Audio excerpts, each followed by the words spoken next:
Welcome to AnthroLab lecture number 4. Dr. Marky Mark broadcasting to you from beautiful downtown Rancho Cucamonga. Let's get started, y'all. Lab number 4, we're going to talk about genetics. Why are we talking about genetics? Because it helps us understand a whole lot of stuff.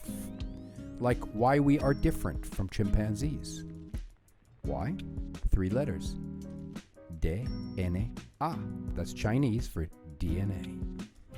It also explains why we're different from each other.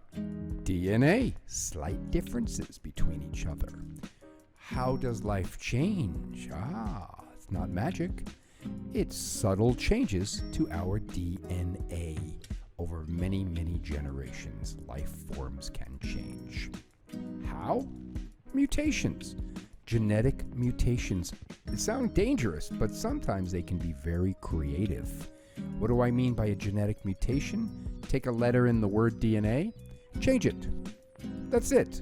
And we don't have DNA. We've got DMA, whatever that is, something new. And then if we keep mutating, changing each letter, changing a letter, changing a letter, you got something even more. Oh, that's nice. You got a bar. We went from DNA and now we're at the bar. And I like to think of genes like they're words. If you change a gene, if you mutate it, it changes the meaning. The whole expression is changed. So here's a definition of mutation. I'm going to ask you this on your quiz. A mutation is a mistake, a simple change in the genetic code. Okay, how do you get a mutation? Well, radiation causes mutation. Caustic chemicals cause mutations. An X-ray can damage DNA.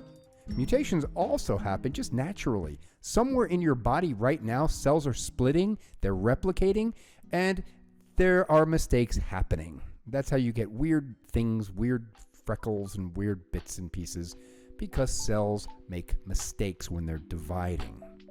Mutations, therefore, can affect how genes are expressed. What do I mean by that? I think of genes like words, like the word bar. Here we are at the bar, some hillbillies at the bar. Now, what if we mutate the word bar? We change the B to a C. Now we've got hillbillies at the car. We've changed what it expresses. Genes are kind of like words. They express different things. Bar, car. Let's go back to the bar. Here's a nice frozen daiquiri. A nice strawberry frozen daiquiri. And you know there's a recipe for stuff. Just like there's a recipe for every body part. Well, here's the recipe for a frozen strawberry daiquiri. Yum, yum. You take this, you take that, you mix them together, bada bing, bada boom. But what if you change an ingredient? What if sugar gets replaced? Kind of mutate the recipe a little bit with salt. How's your daiquiri tasting now, people? Nasty. What if we keep mutating? What if we keep changing it? What if we change ice, to rice? Super nasty. Question though. Question. Does it still look like a frozen strawberry daiquiri? You got those strawberries, it still kind of looks the same. But is it still a strawberry frozen daiquiri? It's salty, it's got rice in it. No, it's a freak drink. Maybe somebody will like it, not me. It's a mutation. And so when we mutate a recipe, it's kind of like what happens with genetic mutations. Body parts are like drinks. You have an ingredient to make a bone. Bones are made up of certain minerals, certain amino acids stringed together, produce things like bones or muscles or different parts of your body. Now, what if you mutate the recipe for a certain body part? Because there's a recipe for everything, for your hair, for your pigment, all that good stuff. And if you change the recipe for something like a muscle cell, you might have a muscle that is stronger. Muscles are imbued with something called myosin. Now, humans have less myosin than most other species because of a genetic mutation. It didn't really matter because we started using tools and fire and other things, but chimpanzees have 4 times the amount of myosin, which is why a 3-foot-tall chimpanzee can bench press 500 pounds. And you can't. What if you had a mutation that even watered down our myosin more? A genetic mutation? You'd be this guy. Genetic mutations can change a protein like a muscle or a bone or a brain cell. Ever hear of Albert Einstein? This guy, it turns out, had a genetic mutation in the outside of his brain cells, something called the myelin sheath. These sheaths would speed up communication down the axon of a nerve, and this dude's brain was just off the charts. Super smart. It was a mistake. It was a genetic mutation, but it actually worked. It helped him. Now, you remember the structure of DNA? DNA is like this spiral stair. It's a double helix, and the single smallest units within DNA are the nucleotides. Nucleotides, there are a lot of them. In fact, you have 3.1 billion with a B nucleotide pairs. They come in pairs. And if you remember, this is kind of a quick review. These guys pair up in very simple combinations.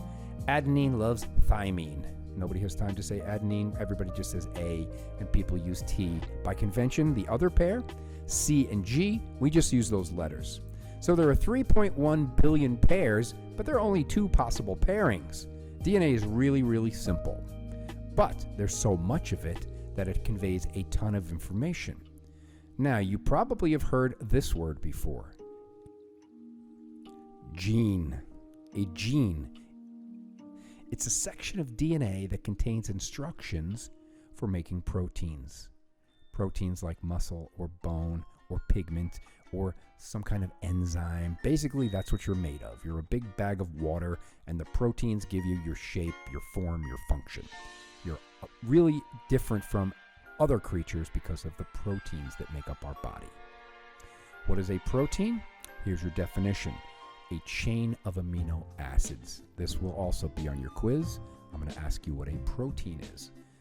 It's a chain of amino acids. What's an amino acid? It's just the building block of proteins. There are only 20 in the world. Whether you're a human or a whale or a mouse, whatever, an ant, a plant, life on Earth is just a bunch of proteins, and there are only 20 amino acids that snap together to form those various proteins. What are proteins again? A chain of amino acids. Now, I've got this little video I'm going to show you about how you get from those little letters in the genetic alphabet to a protein. How do you go from DNA to proteins? Here we go. I'll see you on the other side. Here is a cell, the basic unit of all living tissue. In most human cells, there is a structure called the nucleus. The nucleus contains the genome. In humans, the genome is split between 23 pairs of chromosomes. Each chromosome contains a long strand of DNA, tightly packaged around proteins called histones. Within the DNA are sections called genes. Yep, you know that. These genes contain the instructions for making proteins. When a gene is switched on, an enzyme called RNA polymerase attaches to the start of the gene. It moves along the DNA, making a strand of messenger RNA out of free bases in the nucleus. The DNA code determines the order in which the free bases are added to the messenger RNA. This process is called transcription.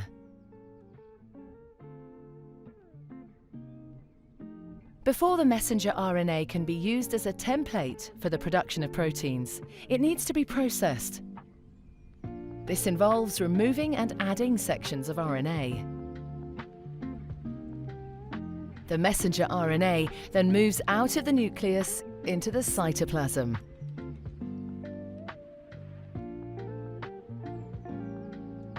Protein factories in the cytoplasm, called ribosomes, bind to the messenger RNA. The ribosome reads the code in the messenger RNA to produce a chain made up of amino acids. There are 20 different types of amino acid. Transfer RNA molecules carry the amino acids to the ribosome. The messenger RNA is read 3 bases at a time. As each triplet is read, a transfer RNA delivers the corresponding amino acid. This is added to a growing chain of amino acids. Once the last amino acid has been added, the chain folds into a complex 3D shape to form the protein.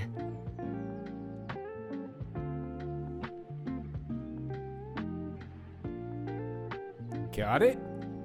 Okay. So if you were paying attention, you see that the letters, the 3.1 billion letters in your genetic alphabet, those nucleotides, they mean nothing. They're meaningless by themselves. It is 3 in a row that actually mean something. These are the words in the genetic code. And there is, of course, a special name for these 3 nucleotides in a row. The word is codon. Everybody say codon. Good. What does that sound like? It sounds like the word code. In fact, here's your definition of a codon. 3 nucleotides in a row that are the secret code for one specific amino acid. Those 20 amino acids, there's a codon for each of them. So DNA has a job. It is a recipe. It wants to build a protein out of these amino acids. The letters are meaningless by themselves, but they team up in triplets in codons, and that is how DNA makes a protein. Again, amino acids are those building blocks of proteins. So you go from these letters in your genetic alphabet to codons to amino acids to proteins. Now, mutations can be really dangerous or they can be super creative. Mutations are just a single mistake. Sometimes it's a small section. It can be one single letter, one little nucleotide, and if that changes, it changes the protein. ¿Por qué? Because if you change one letter, that changes one of those 3 letters in the codon. And if you change the codon, then you're going to have a different amino acid delivered. And if you change one single amino acid, then the protein is different. You might have a brain cell that's faster, like Einstein's, or you might have muscles that are stronger or weaker. So mutations are really an interesting player in the story of evolution. That's how life changes. It changes the life form because life forms are made of proteins. So how do you turn a chimpanzee into a person? You mutate one gene, like the hair gene. You mutate the brain, you get a bigger brain. You mutate this, you mutate that. But how do you turn a human back into a chimp? You mutate the hair gene back. It's a condition called hypertrichosis. Genetic mutations sometimes are good, and then sometimes this is what you get. It's not so good. That's the story today, guys. Make sure you look at your assignments.